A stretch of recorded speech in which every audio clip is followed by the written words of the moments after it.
La bonne info, c'est à la bonne heure sur GTV. Bonsoir à toutes et à tous. Merci de suivre l'actualité de ce lundi 20 janvier 2025, dont voici les titres. La première conférence des administrateurs et managers publics ouverte ce lundi au Centre international de conférence Abdou Diouf. Elle vise à renforcer la cohérence et l'efficacité de l'action publique. Venu présider cet événement dont il est l'initiateur, le président de la République Bassirou Diomaye Diakhar Faye a rappelé dans son discours la nécessité de refonder l'administration sénégalaise. Un extrait de ses propos vous sera proposé. La conférence de presse du Conseil des diffuseurs et éditeurs de presse, initialement prévue ce lundi, n'a pas pu se tenir. L'accès à la maison de la presse Babacar Touré, qui devait l'abriter, leur a été interdit, selon le président Mamadou Ibra Kane. Pour sa défense, le directeur de la maison de la presse évoque à travers un communiqué le non-respect des procédures administratives requises. Les différentes déclarations des deux parties vous seront proposées. 12 millions de francs CFA perdus dans une attaque à main armée à l'hôtellerie ou Baobab dans la nuit du samedi au dimanche. Le président du collectif de la chaîne de valeur touristique au Sénégal va réagir dans ce journal. Boly Gueye demande aux autorités de réagir face à ces actes qui constituent une menace de plus pour le secteur touristique déjà en souffrance. Et puis, le syndicat autonome des enseignants du supérieur de l'université du Sine Saloum a entamé une grève de 48 heures à partir de ce lundi. Une grève qui, selon le coordonnateur du SAES section Université Sine Saloum, fait suite à la non-réactivité des autorités après plusieurs saisines. Sa réaction, ce sera dans cette édition que nous allons développer juste après ceci.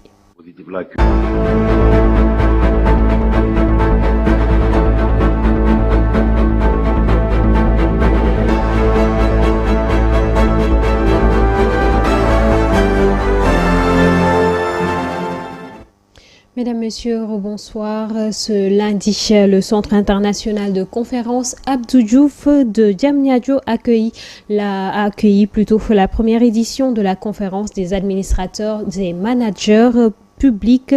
Cette initiative voulue par le chef de l'État Bassirou Diomaye Diakhar Faye s'inscrit dans le cadre des réformes visant à améliorer la gouvernance et l'efficacité de l'action publique au Sénégal.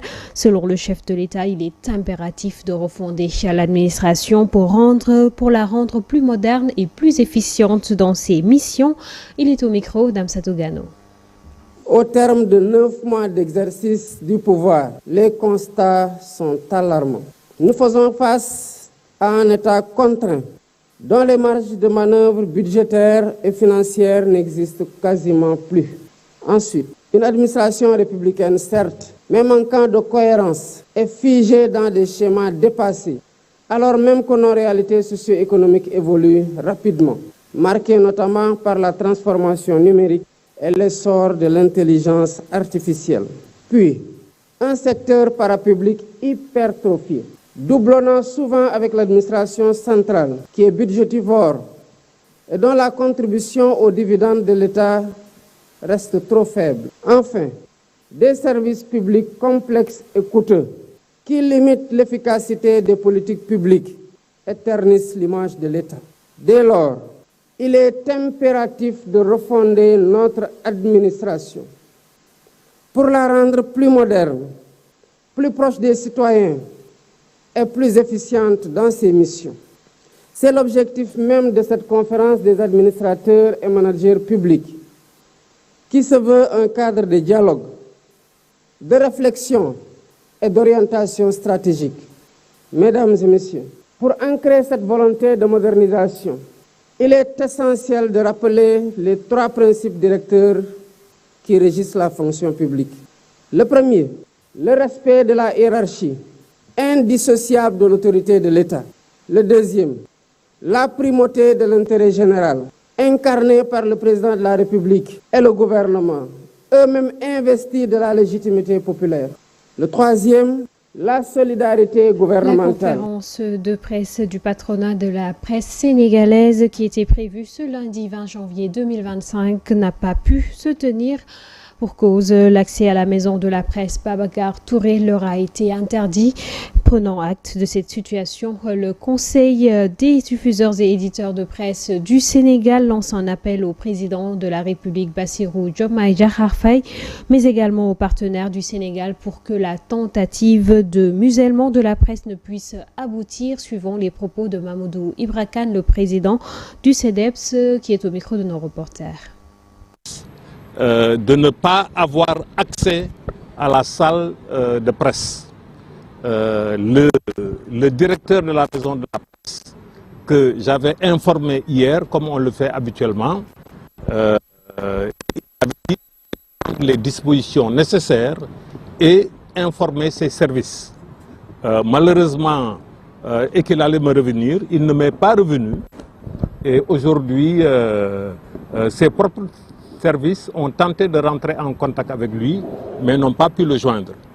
Le résultat final, c'est qu'on interdit la maison de la presse au patronat de la presse. En réalité, tout cela s'inscrit dans la politique définie et orchestrée par le nouveau régime du président Bassirou Diomaye Diakhar Faye. Depuis plus de 10 mois maintenant, il y a une politique, stratégie pour la presse. Vous avez suivi à l'époque, au niveau fiscal, le refus d'effacement octroyé aux entreprises de presse qui avaient subi de plein fouet la crise du Covid-19 et qui ne s'en sont toujours pas relevés. De la même manière, le nouveau régime a refusé les moratoires pour les entreprises de presse. Et s'en sont suivis des poursuites judiciaires qui ont abouti au blocage des comptes des entreprises de presse. Et puis, pour sa défense, la maison de la presse qui n'a pas tardé à réagir à travers un communiqué dans lequel il précise que la conférence de presse du CEDEPS n'a pas pu se tenir à cause du non-respect des procédures administratives requises. En effet, selon toujours ce communiqué, les associations regroupant des professionnels ou le patronat, il leur est juste demandé d'adresser une demande de mise à disposition au directeur général pour accéder aux salles sans payer. Et puis, c'est une formalité qui n'a pas été respectée, raison pour laquelle la conférence de presse n'a pas pu se tenir. Mais il précise dans ce communiqué que le CEDEPS a bien corrigé ce manquement en envoyant à l'attention du directeur général une demande de mise à disposition de la salle. Donc cette conférence de presse initialement prévue pour ce lundi a été reportée pour le mercredi, a été reportée plutôt au mercredi 22 janvier à 10h à la maison de la presse. Et puis parlons à présent toujours plutôt du directeur de la maison de la presse. Une semaine après l'incident qui a ravagé plus de 20 maisons dans le village de Sourouyel, le directeur général de la maison de la presse s'est rendu sur les lieux pour apporter son soutien aux sinistrés.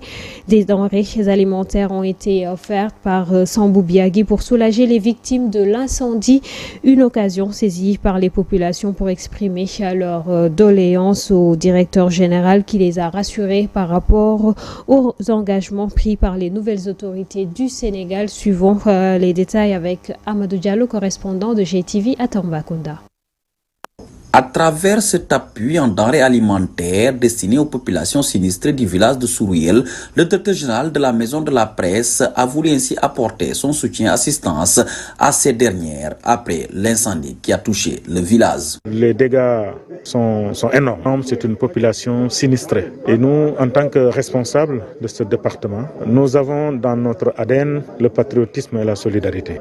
Notre devoir, c'est de tisser cet élan de solidarité avec la population de Sourouyel. C'est de venir soutenir, appuyer cette population sinistrée. Un acte salué par les populations qui toutefois en ont profité pour exprimer leurs doléances. Nous sommes très contents de monsieur le directeur général de la presse. Nous lançons un appel à l'État pour qu'il nous aide à gérer notre forage. Encore, il nous aide à avoir des routes. Et le directeur général de la Maison de la Presse de les rassurer. J'ai entendu la dernière fois le ministre de l'Hydraulique justement parler de cette situation de manque d'eau dans les zones rurales. Je pense que véritablement la population a bien raison quand il dit que si le forage fonctionnait ce jour-là, il n'y aurait pas autant de dégâts. Je pense que ça va être réglé très bientôt. Il y a aussi le désenclavement. Les routes ne sont pas bonnes. Si vous regardez bien dans l'agenda de transformation, il va venir régler définitivement ce problème-là. Cet appui du directeur général de la Maison de la Presse, Sambou Biagui, vient s'ajouter ainsi aux autres efforts déjà consentis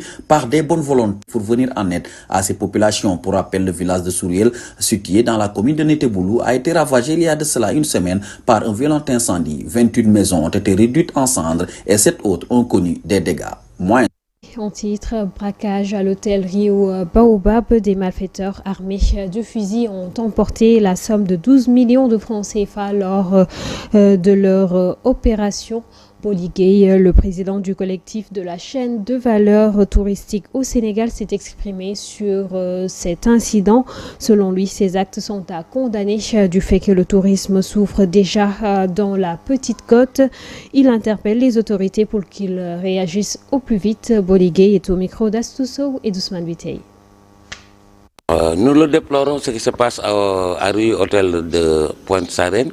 Comme vous le savez, le tourisme est un secteur transversal qui nécessite énormément de sécurité. Ce qui vient de se passe naturellement dans tous les pays du monde. Dans le domaine touristique, il y en a énormément. Mais d'autant plus que compte tenu de sa sensibilité, il va falloir qu'on mesure quand même les termes de communication, parce que c'est l'IVA de la destination Sénégal et aussi dans le cadre de la promotion touristique.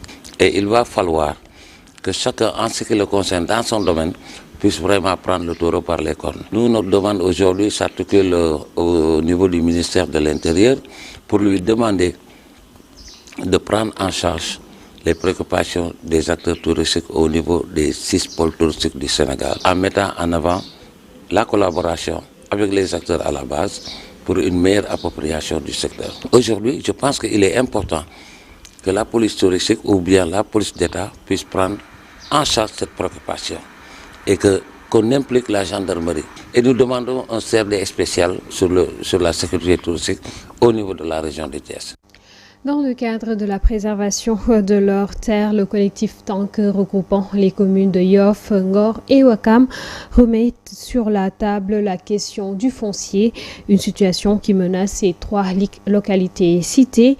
Ainsi, ces derniers interpellent ou invitent le gouvernement à un dialogue pour discuter de ce problème. Leurs propos sont recueillis par Idrissa Fall. La collectivité de Tank, Tank qui veut dire Ngor, Ouakam et Yoff. Nous sommes les propriétaires de tout ce qui est aéroport et alentour. Nous n'avons pas de problème aussi avec la collectivité de Dakar qui s'arrête aux 12 pench, comme on dit. C'est pourquoi nous alertons le gouvernement que s'il y a des choses qu'ils ont à dire, que nous sommes les responsables, il n'a qu'à voir ces chefs coutumiers qui sont là. Parce que nos 3 villages sont régis par la coutume. En deuxième point, cette même coutume est toujours banalisée par le gouvernement. Parce que l'ancien régime a passé 12 ans sans nous recevoir. Et ils ont pillé nos terres, ils ont fait ce qu'ils veulent. Et quand nous allons porter plainte, nous ne sommes pas entendus. C'est pourquoi nous demandons au gouvernement de nous recevoir pour qu'on puisse discuter de ce problème. C'est bien beau de dire oui, on va redonner les terres à ces ayants droit. Mais avant de donner, il faut discuter. Donc nous voulons avoir une audience avec ce gouvernement. Et l'autre côté aussi, pour la reconnaissance aussi de cette même coutume, nous observons que quand on a un problème avec un avocat, il faut saisir les bâtonniers. Quand on a un problème avec un notaire, il faut saisir l'ordre des notaires. Et eux, quand ils réclament quelque chose, la gendarmerie ou la police vient tout simplement décider à leur place. C'est pourquoi nous voulons aussi la reconnaissance de cette coutume. Et le point le plus crucial, c'est que maintenant, Tank est devenu étroit. Il y a une surpopulation. Certains gens dorment en pleine lune. Nous n'avons plus de cimetière. Donc ces choses, il faut en parler. Et nous ne cherchons outre que nos terres qui sont à côté, qui sont devenues maintenant disponibles grâce à ce nouveau gouvernement.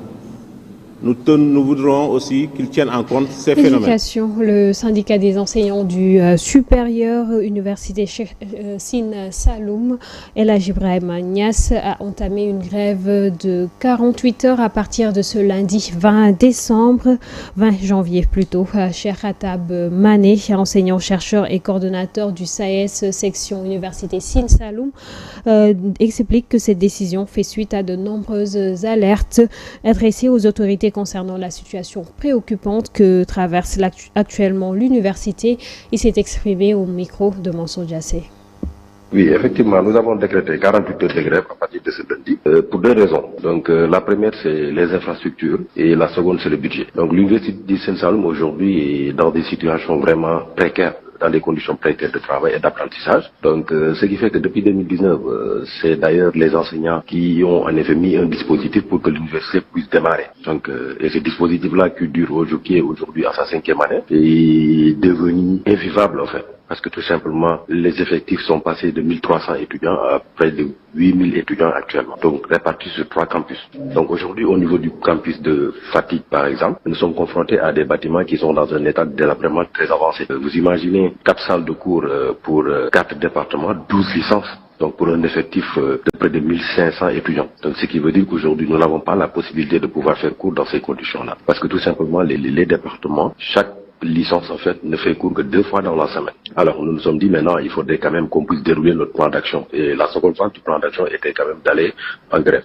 Maintenant, l'autre élément, c'est le budget. Donc, l'université du Sine Saloum, aujourd'hui, pour la première fois de notre histoire, s'est vu quand même rejeter le budget en conseil d'administration. Parce que tout simplement, le budget n'est pas sincère. Donc, un budget qui ne permet pas quand même de payer les vacataires au moment où nous fonctionnons à plus de 85% avec des vacataires. Donc, un budget quand même qui ne permet pas de gérer la pédagogie. Un budget qui n'est même pas capable, avec cette subvention, de pouvoir couvrir 12 mois de salaire. Donc, c'est devenu quand même une situation catastrophique à l'université du Sine Saloum. Alors, nous nous sommes dit maintenant, pour cette situation-là, il faudrait quand même qu'il y ait des mesures d'accompagnement de la part de l'État. Kaolack, nous y restons, mais cette fois-ci pour parler de pêche. Après Saint-Louis, Kayar, Lompoul et les autres marchés de poissons du centre-nord, la coalition nationale pour une pêche durable, CONAPED, a poursuivi ce samedi à Kaolack sa campagne de concertation et de sensibilisation des acteurs investis dans le secteur. Une série d'entretiens dont l'objectif principal est de maintenir une pêche durable dans le pays. Bakesek, écologiste et membre de CONAPED, est ici au micro de Ndelenjay.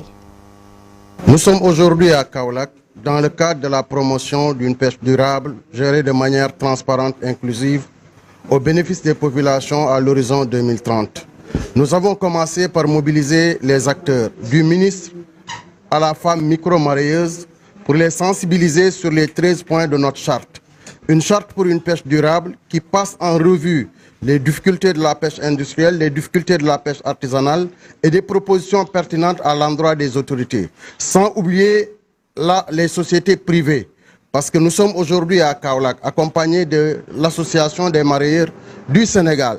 Mais juste à côté, nous avons le fleuve Sine, mais à côté, nous avons les salins du Sine Saloum, qui déversent énormément de rejets de sel en mer. Or, le point 2 de notre charte fait la promotion de l'habitat marin et des écosystèmes marins. Ça fait la promotion de la pollution marine.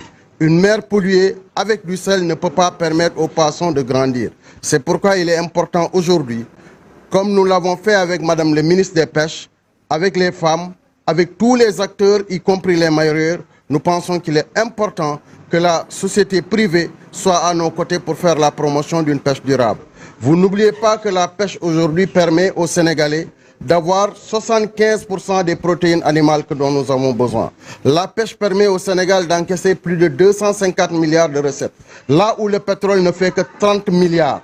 C'est pourquoi il est important de sillonner tout le Sénégal de Saint-Louis à Kafountine pour parler directement aux acteurs et recueillir leurs avis et enrichir davantage notre charte de pêche durable qui est aujourd'hui adoptée par les plus hautes autorités. présent, les jeunes de Taxawu Sénégal ont tenu une conférence de presse ce dimanche pour dénoncer la destitution de Barthélémy Toye Dias de son poste de maire de Dakar. Mao Diouf, responsable des jeunes de Taxawu, a parlé d'acharnement et pointe un doigt accusateur sur les nouvelles autorités. Il invite par ailleurs toute la jeunesse de Taxawu Sénégal ainsi que les populations de Dakar à dire non à ce qu'il qualifie de forfaiture, suivant ses propos au micro d'Amsatou Gano.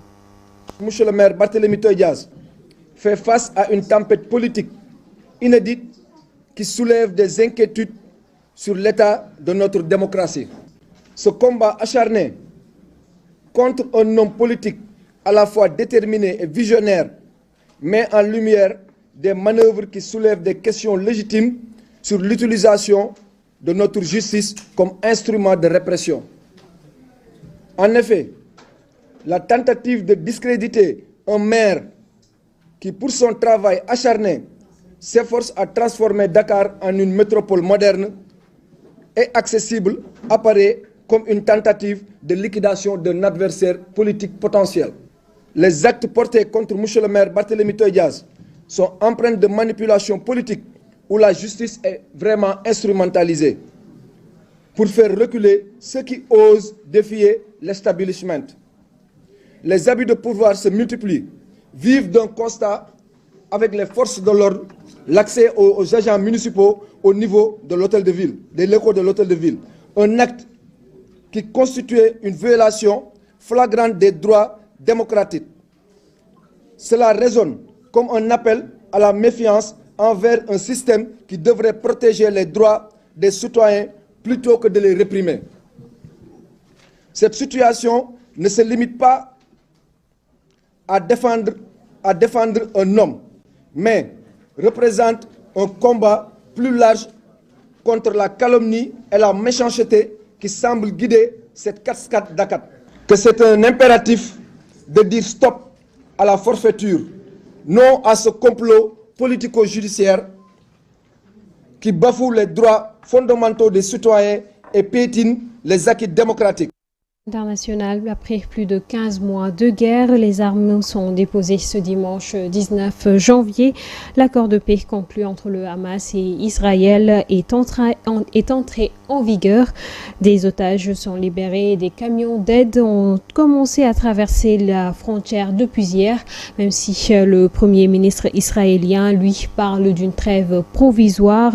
C'est une lueur d'espoir dans la bande de Gaza dévastée par des bombardements. Aïsatouba.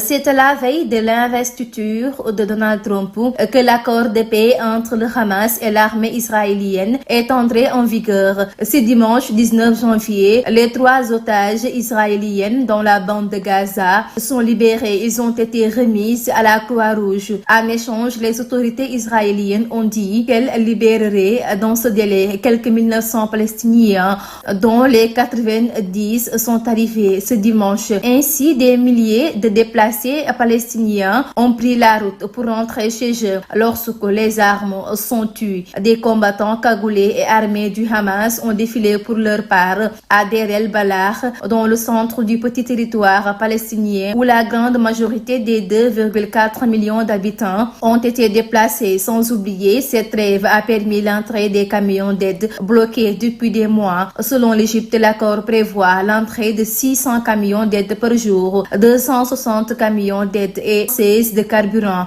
sont entrés par les passages de Kerem Shalom entre Israël et Gaza, de Nitzana à la frontière entre l'Égypte et Israël depuis la trêve, a indiqué un responsable égyptien. Pendant cette première phase seront négociées les modalités de la deuxième qui doit permettre la libération des derniers otages avant la troisième et dernière étape consacrée à la reconstruction de Gaza et à la restitution des corps des otages morts en captivité. L'entrée en vigueur de l'accord nourrit l'espoir d'une paix durable dans le territoire palestinien, même si le premier ministre israélien Benjamin Netanyahu a déjà averti que ses forces pourraient reprendre les armes en cas besoin. Ces 15 mois d'affrontements ont causé la mort de plus de 46 000 personnes dans l'enclave palestinienne ainsi que celle de 1200 Israéliens. Un conflit marqué par une extrême violence et la supériorité de la force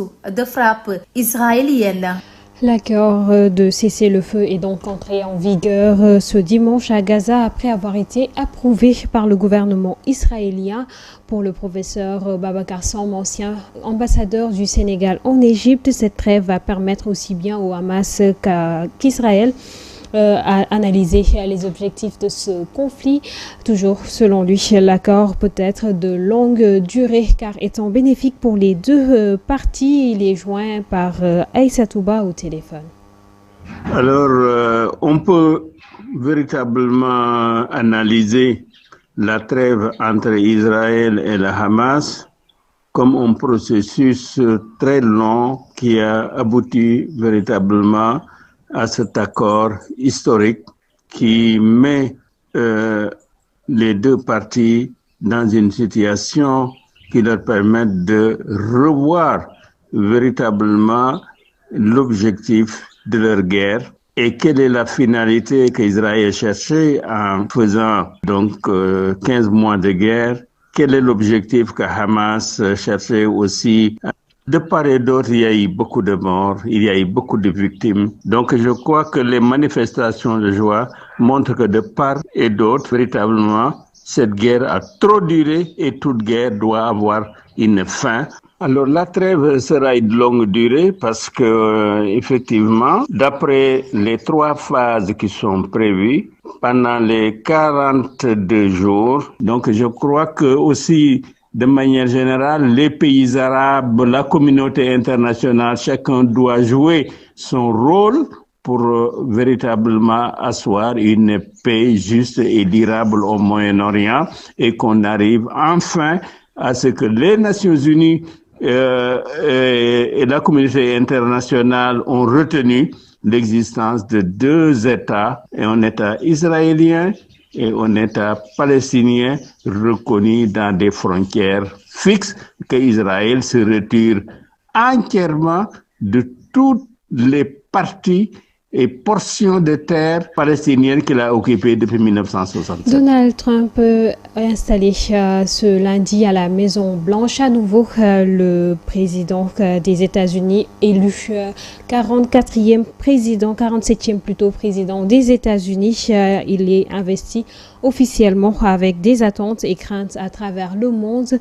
Le professeur Latif Mbang-Ndam, spécialiste en relations internationales, revient ici sur les grandes lignes de l'administration Trump dans les prochains jours. Il est au téléphone de Mansour Diassé. Marque la fin officielle du mandat du président sortant, en l'occurrence Joe Biden, et le début du mandat du président élu et de son vice-président, en l'occurrence Donald Trump. Donc, c'est une tradition qui est aussi vieille que l'État américain. Maintenant, pour cette année, il y a une particularité, comme ce fut le cas avec l'investiture de Ronald Reagan. Donald Trump ne fera pas sa prestation de serment à l'extérieur, mais à l'intérieur du Capitole pour des raisons climatiques. L'Afrique, à mon avis, ne sera pas une priorité pour Donald Trump. Donald Trump va se focaliser sur ses promesses de campagne, sur ses promesses de réduire l'inflation, de réduire la taxe sur les entreprises, de diminuer les dépenses publiques, les dépenses de fonctionnement. C'est d'ailleurs pourquoi il a engagé Elon Musk on sent qu'il y a une façon de gérer qui sera différente, une gestion de l'État qui va être plus proche. Il va certainement gracier certains des émeutiers du 6 janvier 2021. Il va tout faire pour mettre fin à la guerre en Ukraine, et ça c'était effectivement une promesse électorale. Et surtout, il va tout faire pour faire en sorte qu'on ait, même si c'est dans la symbolique, des migrants qui vont être accompagnés à la frontière et expulsés. Donc voilà un peu ce qui sera la priorité.